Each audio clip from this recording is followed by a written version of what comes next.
Court तरतीब दिया जाए। मुतनाज़े फैसले, गैर मुनसिफाना फैसले हम एक्सेप्ट नहीं करेंगे। इतने बड़ी तकदीर का फैसला जंग वो जजेस नहीं कर सकते जिन पे पहले बहुत सारे सवाल और उंगलियां उठ चुकी।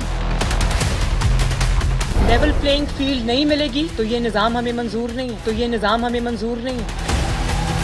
जो आपके फैसलों की वजह से इस मुल्क में अदम इस्तेहकाम, इस मुल्क में इंस्टेबिलिटी, इस मुल्क में जो इंतशार का लामतनाही सिलसिला शुरू हो गया है, उसकी जिम्मेदारी अदलिया के मुतनाज़ा फैसलों पर आती है।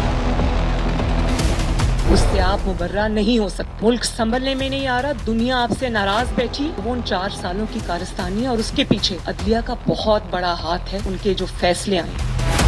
हमारे इंसाफ का निज़ाम ये है कि जब कोई पिटिशन आती है तो लोगों को पहले से पता होता है कि बेंच कौन सा बने, फैसला क्या होगा। पार्टी का हेड देखकर, पार्टी को देखकर आइन की तशरीह बदल जाती है। कौन सा जुर्म है जिसका इर्तिकाब इमरान खान ने नहीं किया? लेकिन क्या किसी अदालत में उसके खिलाफ 100 मोहर देने की हिम्मत है?